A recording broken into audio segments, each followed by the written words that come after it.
ഈ സമയത്ത് നിങ്ങൾക്കുള്ള ഡിവൈൻ ഗൈഡൻസ് അല്ലെങ്കിൽ പ്രപഞ്ചശക്തി നിങ്ങൾക്ക് തരുന്ന ഗൈഡൻസ് എന്താണെന്ന് നോക്കാം. എന്തൊക്കെ നിർദ്ദേശങ്ങളാണ് തരുന്നത്? ആദ്യമായി വന്നിരിക്കുന്നത് ഫലദാ ദേവിയാണ്. നിങ്ങൾ ചെയ്യുന്നതിന്റെ ഫലങ്ങൾ നിങ്ങളിൽ മാത്രം നിക്ഷിപ്തമാവുമെന്നിരിക്കെ കർമ്മയിൽ നിന്ന് ഒഴിഞ്ഞു മാറാൻ നിങ്ങൾക്കാവില്ല. നമ്മളുടെ ജീവിതത്തിൽ, നമ്മുടെ ഈ ഭൂമിയിൽ ജന്മമെടുത്തിട്ടുള്ളത് തന്നെ നമ്മളുടെ ഡ്യൂട്ടി ചെയ്യാൻ അല്ലെങ്കിൽ കർമ്മ ചെയ്യാൻ വേണ്ടിയാണ്. ഒരു മനുഷ്യന് കർമ്മ ചെയ്യാതിരിക്കാൻ കഴിയില്ല എന്നാണ് പറയുന്നത്. അത് നല്ലതുണ്ടാവാം, ചീത്തയുണ്ടായിരിക്കാം.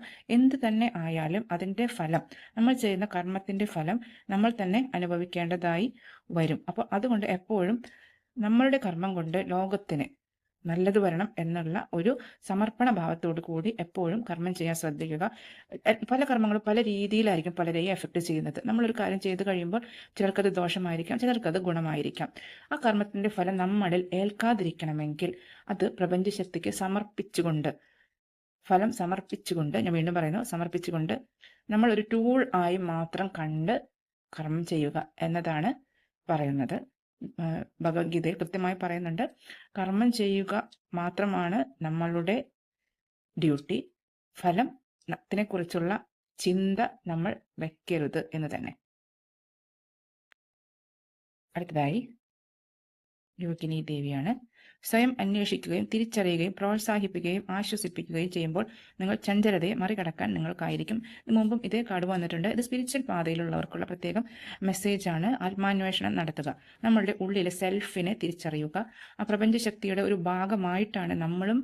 ഈ ഭൂമിയിലെ ഓരോ പുൽക്കൊടി തുമ്പ് പോലും കണക്റ്റഡ് ആണെന്ന് മനസ്സിലാക്കുക. എല്ലാം പ്രപഞ്ചശക്തിയുടെ ഭാഗങ്ങളാണെന്ന് മനസ്സിലാക്കുക. ആ രീതിയിൽ പ്രവർത്തിക്കുക എന്നതാണ് നിർദ്ദേശം. അടുത്തതായി അഭയാദേവിയാണ്. ചെറിയ വാക്കുകൊണ്ട് പോലും മറ്റൊരാൾക്ക് അഭയമാവുക എന്നത് നിങ്ങളുടെ നിയോഗമാണ്. ചിലർക്കൊരു സ്പിരിച്വൽ പാതയുള്ള ചിലർക്കൊരു ഹീലിംഗ് ചെയ്യാൻ കഴിവുള്ളവരാണ്. നാച്ചുറൽ ഹീലേഴ്സാണ് അവർ. അവർക്കുള്ള മെസ്സേജാണ്, നിങ്ങൾ ഒരു ആർക്കെങ്കിലും വേണ്ടി ആശ്വാസത്തിൻ്റെ ഒരു വാക്ക് പറഞ്ഞാൽ അവർക്ക് അതുകൊണ്ടൊരു സമാധാനം കിട്ടുമെങ്കിൽ നിങ്ങൾക്ക് അതിൻ്റെ അനുഗ്രഹം തീർച്ചയായും ഉണ്ടായിരിക്കും എന്നാണ് പറയുന്നത്. അടുത്തതായി ലളിതാംബിക ദേവിയാണ്. ബന്ധങ്ങളുടെ ശിഥിലീകരണം എല്ലാവരിൽ നിന്ന് നിങ്ങളെ അകറ്റി നിർത്തും. ബന്ധങ്ങൾ ശിഥിലീകരിക്കാതിരിക്കാൻ ശ്രദ്ധിക്കുക. ഒറ്റപ്പെടൽ ഒഴിവാക്കുക. നമ്മളെല്ലാവരും ഒരേ മാലയിൽ കോർത്ത മണി പോലെ പരസ്പരം സഹകരിച്ച് പ്രവർത്തിക്കേണ്ടവരാണെന്നുള്ള സത്യം ഉൾക്കൊള്ളുക. സ്വസ്ഥതയെ പുണരാൻ പരിശ്രമിക്കുമ്പോൾ സിരകളിലെ ഹുങ്കാരനാദം ശമിക്കുന്നതാണ്. നമ്മൾ മെഡിറ്റേഷൻ ശീലിക്കുക. സൈലൻസിൻ്റെ ആ ഒരു സൗന്ദര്യം ആസ്വദിക്കുക. അങ്ങനെയാകുമ്പോൾ നമുക്ക് പൂർണ്ണത കൈവരിക്കാൻ സാധിക്കും എന്നാണ് പറയുന്നത്.